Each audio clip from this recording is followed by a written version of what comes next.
não paramos obra nenhuma. Hoje, nós já executamos praticamente 80% do orçamento do Ministério para 2020. Fizemos 39 entregas no primeiro semestre, sendo 36 obras, né? Um resultado também bastante interessante, foram 29 quilômetros de novas duplicações, 88 quilômetros de novas pavimentações, 110 quilômetros de restaurações, além de obras de instalações portuárias, melhoramento de aeroportos. No que diz respeito às rodovias, a gente deve fazer aí 18 mil quilômetros de novas concessões.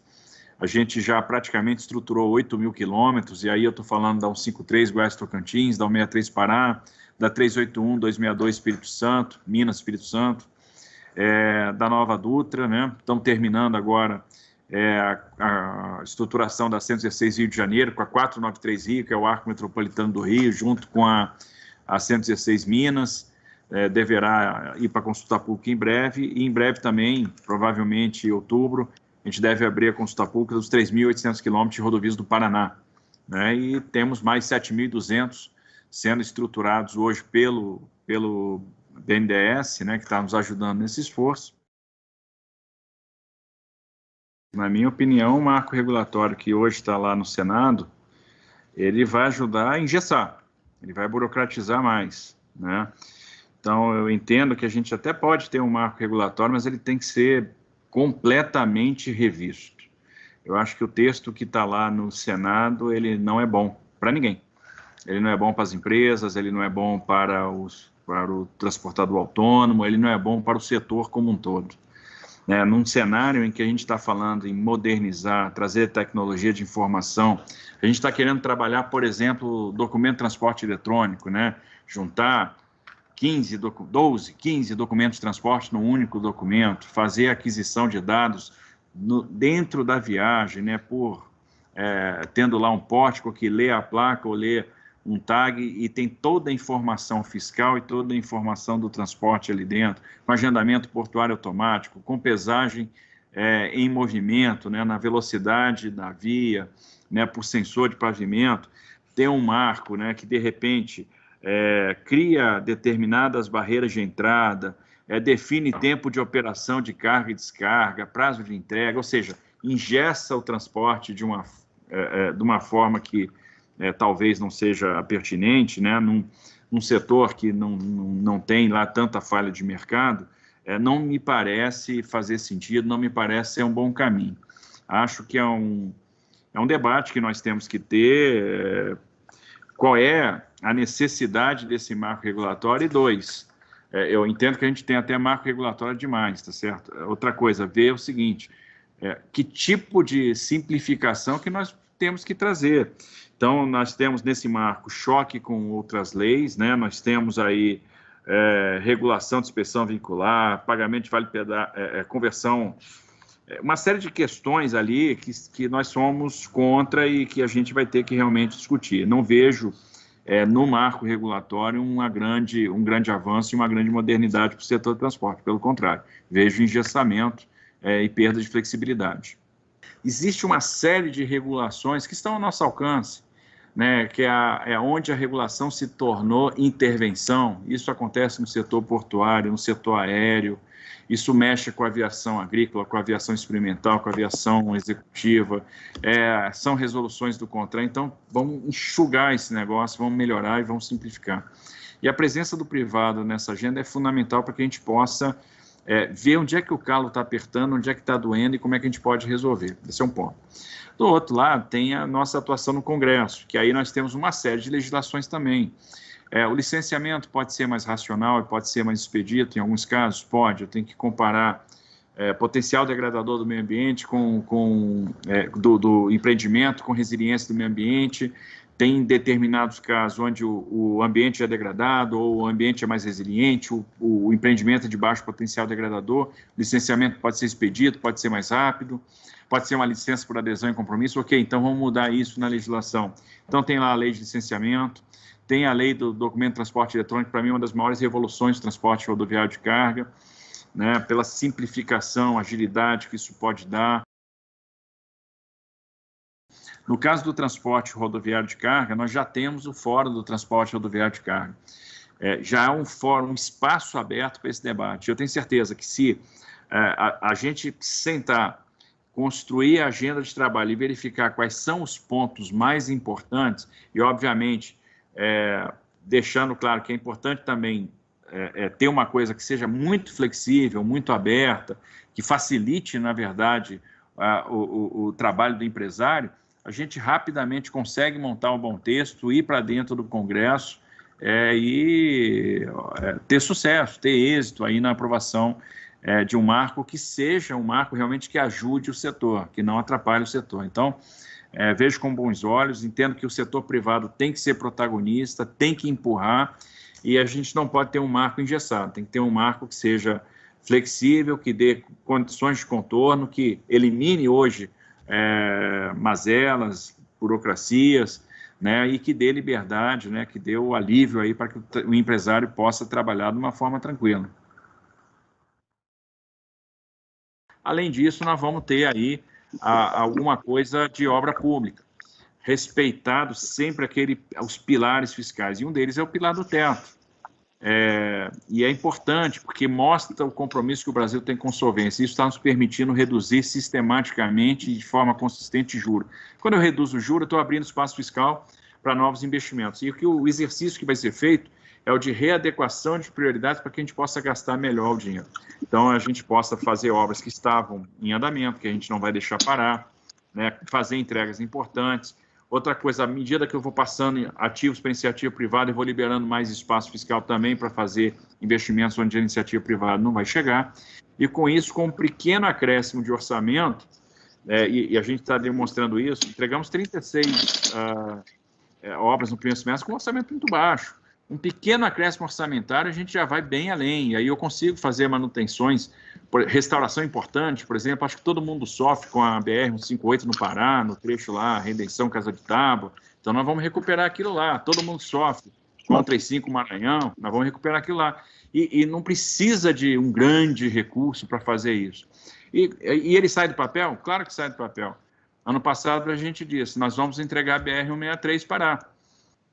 E muita gente disse, tá, mas muita gente prometeu e não entregou. Nós entregamos. Então, como é que a gente vai fazer os processos, os projetos saírem do papel? Desse jeito, trabalhando.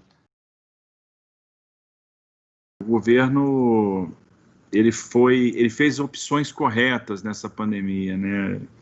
E interessante que em outras crises, sempre se atuou na economia olhando o andar de cima, né? Eu vou atuar... vou atuar aqui nesse segmento industrial aqui porque gera emprego, vou atuar naquele segmento industrial que gera emprego, vou criar um incentivo para cá, um incentivo para lá.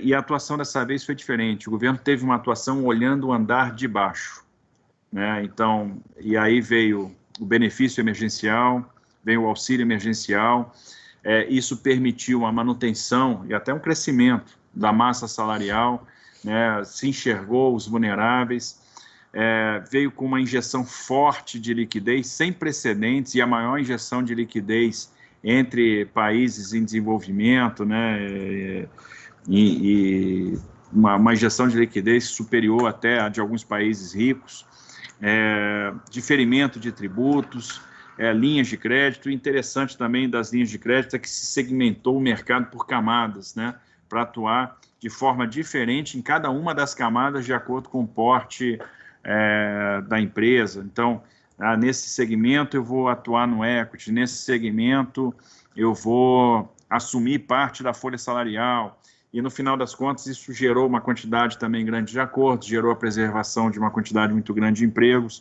Então, e esse aumento de massa salarial que veio com o auxílio emergencial manteve a economia pulsando. Então, isso é uma coisa bastante interessante que nos dá uma velocidade em termos de retomada. E a gente percebe, de fato, o posicionamento do Brasil dentro das cadeias globais de uma forma interessante. A gente foi um país que conseguiu aumentar exportações agora durante a crise, tivemos um incremento grande aí no setor portuário, então isso nos dá a convicção que nós vamos conseguir realmente surpreender.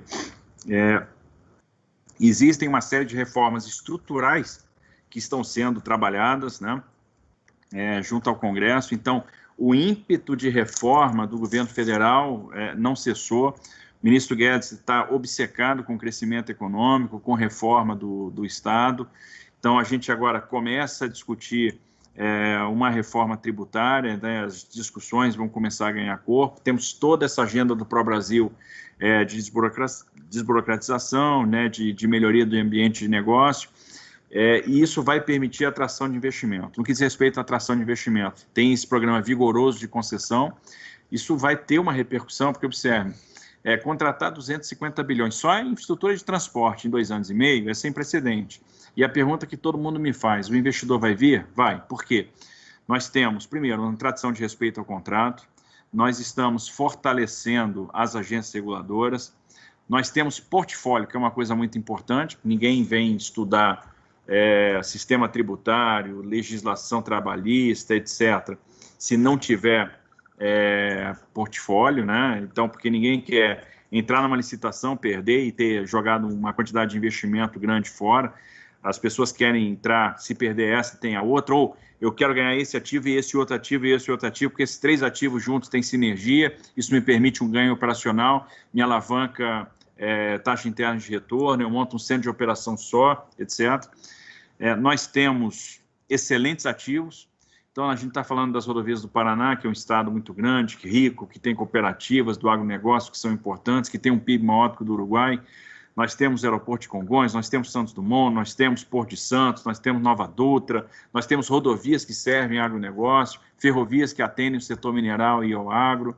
Então, vai ter um investimento em petróleo, gás natural, tem a lei do saneamento que vai fazer deslanchar também. Então, quando a gente pega e vai somando esses investimentos, a gente vai chegar fácil na casa de 1 tri que vai ser contratado aí nos próximos anos. Então, isso vai mexer com a economia de uma forma aí sem precedente, e criando o suporte, por exemplo, uma reindustrialização, para o barateamento dos custos de produção.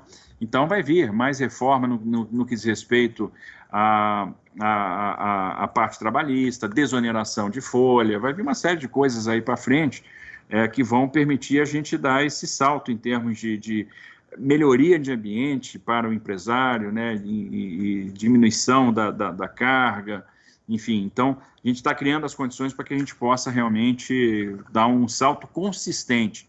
Existe uma reforma silenciosa que está sendo feita também, que é a reforma do sistema financeiro, que muitas vezes ela não é falada, né? E a reforma do sistema financeiro, ela atua no crédito. Então, a gente está tendo uma democratização e um barateamento do crédito, né? Uma inserção cada vez mais de tecnologia, uma inserção de fintechs nesse processo. Então, no final das contas, quando a gente atua no crédito e ataca o gap de crédito, a gente está atuando na produtividade.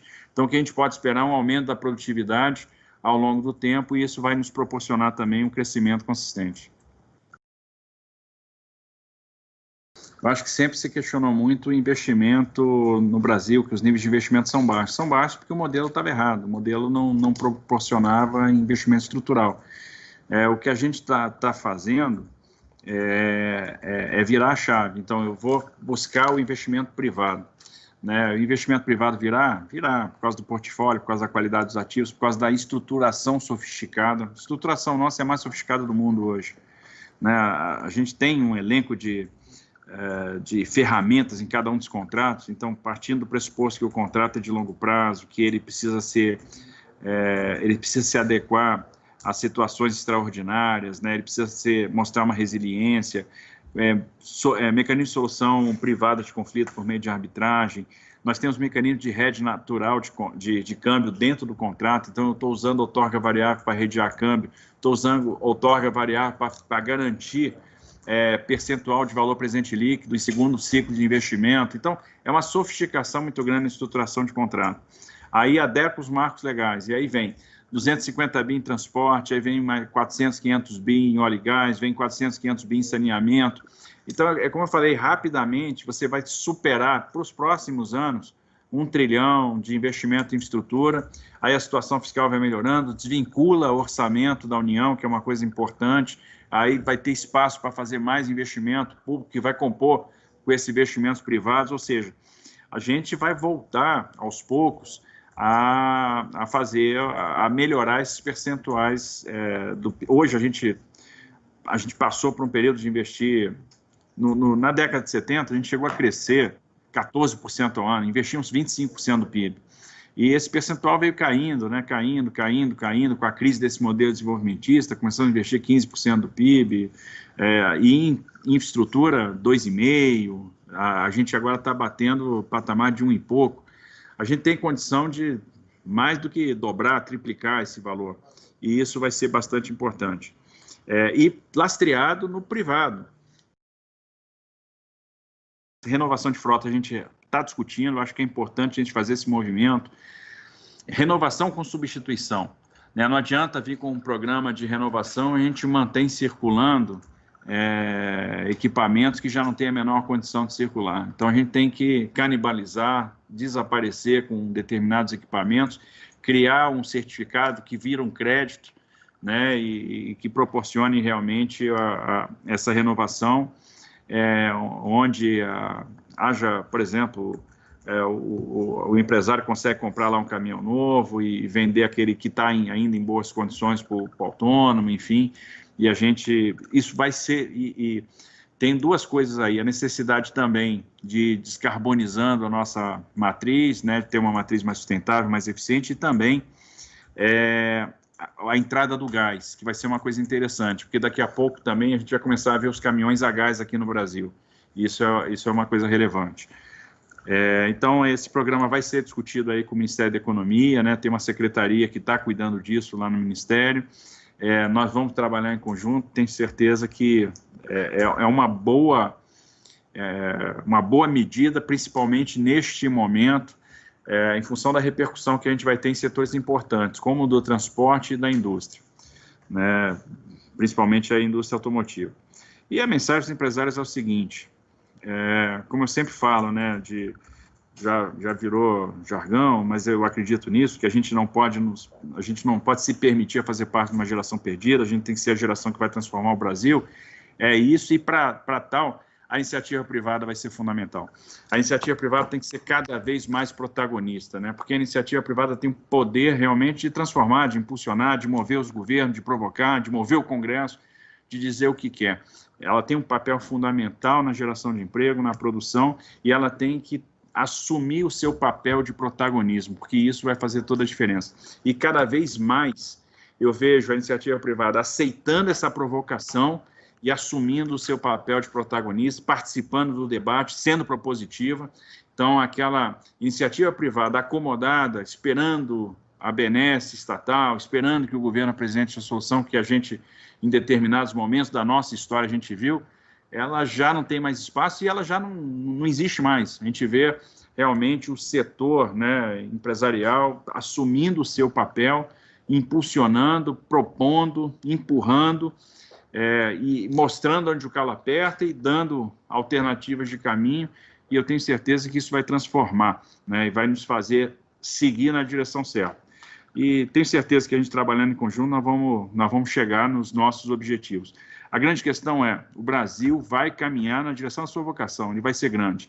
E não adianta quem torce contra, vai quebrar a cara, porque o Brasil vai crescer. Nós estamos vocacionados para vencer e nós vamos vencer.